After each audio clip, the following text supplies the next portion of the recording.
Hello my fellow chuckleheads, I found stock footage. So no more Blender footage in the background.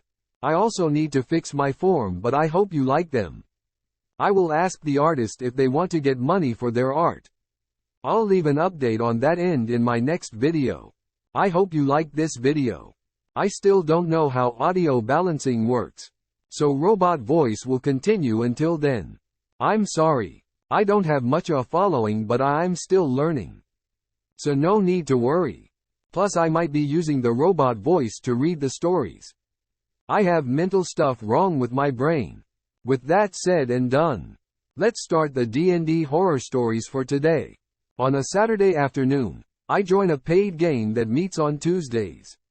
I read through the character creation rules, send the DM my character sheet on D&D Beyond, and ask to chat sometime before my first session to introduce myself and go over a few questions. Sharing my time zone, I tell him I can be free pretty much whenever, just give me a time, and I'll be on Discord. DM gets back to me on Monday, telling me we can chat tomorrow and, thanks for sharing, my character sheet. I check Discord Tuesday morning, ask again when he wants to meet, and go about my day. At some point he messages me, "Are you available now?" I could have been, but now it is 2 hours later. I let him know I'm free. I don't hear from him until 15 minutes before the session starts. We jump in a private chat on Discord. I have questions about the party, the story, his house rules, all of which I have a hard time getting in as he tells me about the past exploits of his other games. We have reached game time and I see other players in the main chat, so I indicate maybe we should join them. He says not to worry as one player will be late. I meet the other players, am warmly welcomed, when the DM says I need a character sheet on Roll20.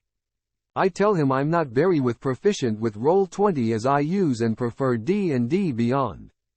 He insists I have a copy on Roll20, so pulls me into the private chat again and walks me through all the customizations needed for his house rules. I am frantic, knowing that the other players are now waiting on me in a paid game. I apologize profusely when we return to the main chat. DM does not seem concerned. The session starts, albeit belatedly, in the middle of combat, which goes well, and I am excited for my second session. Session 2 begins with us waiting on one player. While I don't mind getting to know the other players, after 15 minutes I ask DM if he's heard from the missing player. He says, "I don't know. Let me check." Apparently this player wasn't feeling well, but is on his way. We wait another 15 minutes before the player joins us. Some more chit-chat, then the eventual pause of group silence. I'm eventually the first one to speak up. So, looks like everyone's here. Should we get started? Indeed we do. We are at the yawning portal and in need of a long rest after the combat, when one player decides to go off on his own through Waterdeep. Apparently he was staying at another inn. DM asks him to make a perception check, then pulls him into the private chat on Discord. Time passes. We are into the second hour of the session when they return, and I make the tragic mistake of asking if I can spend 50 GP to buy scale mail before we follow our next lead. This leads the party into an hour-plus shopping session and extended deliberations on whether to buy a 100 GP pearl and scroll of Identify for a possible magic item we found. Identify was required as one of the house rules, and oddly we had a wizard without Detect Magic, Identify and an artificer unwilling to allocate prepared spell slots for them. Then we go on a 15-minute break. We're into hour 3 of a 3-hour session, and DM is telling us about Japanese longbows. Images are posted in Discord.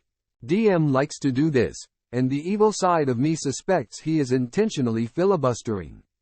Throughout the session he shares random lore about the head of Vecna and how long bows should be strength-based, not dex-based weapons. I am a teacher and my disposable income, while disposable, is not infinite. At this point, all I'm thinking of is the movie I could have paid to see instead of sitting here. I tell the others they're good players and I enjoyed the session. I politely thank the DM and tell him I just have a different play style. This doesn't seem to be a horror story in my opinion. You left the group on good terms. Did you lose some money? Yes. Did you see stuff that you didn't feel comfortable? Maybe not, or maybe. But I can't call this a horror story. Just you leaving a group for good reasons. I can't blame you or the others. The only thing I have to say this: why pay for D&D? Other that I can say much about this story.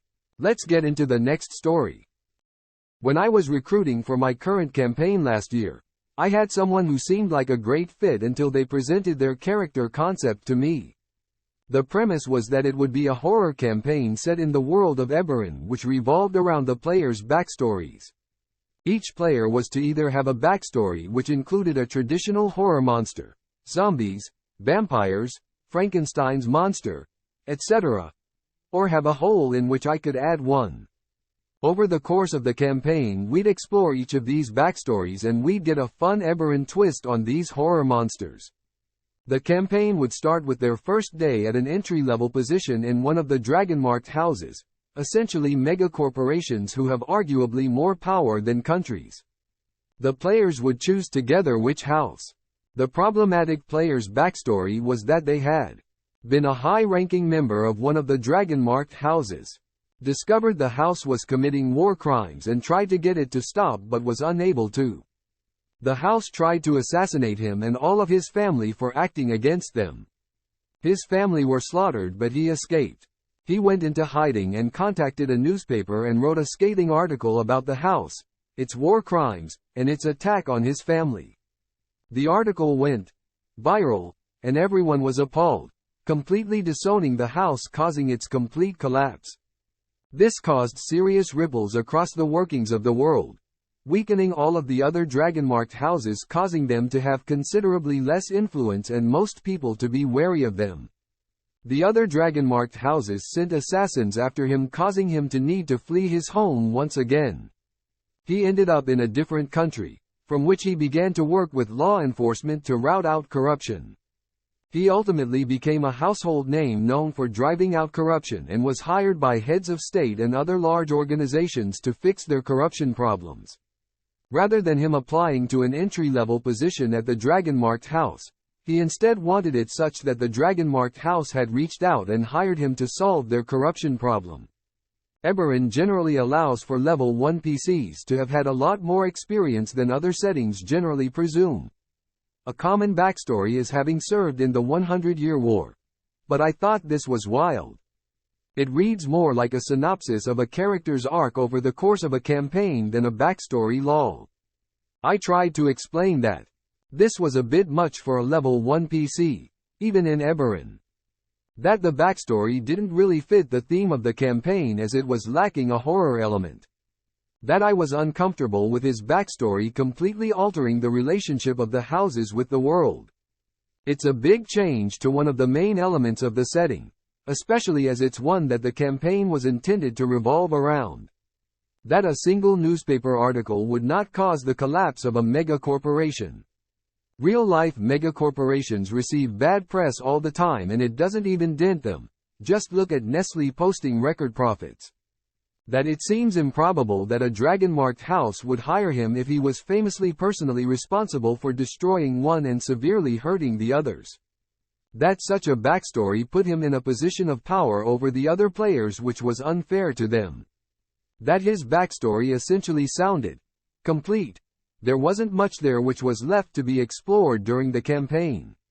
I offered to compromise, essentially allowing the first 3 points, which still left him as a previously powerful and influential member of the dragon-marked house, which I still thought was a bit of an overreach, but I figured it was at least workable, and that we could explore the rest over the course of the campaign if he could add a horror element to it. I agreed with the OP in the scene of you dodge a loaded bullet. I never heard of the setting you are using. I like that as always you to add details like that. But that level of details that player need to write to book. If you have the time to make a backstory like that, you need to write a story. They might need to do some reading on the mega corporations. It's all about the money with them. Look at WotC and the OGL scandal. That's how you hurt them. Don't spend money on them. Now with that said, I'm doing to go now. I will leave you with these words of wisdom. Keep chuckling in the ocean of chaos. That's how you stay yourself.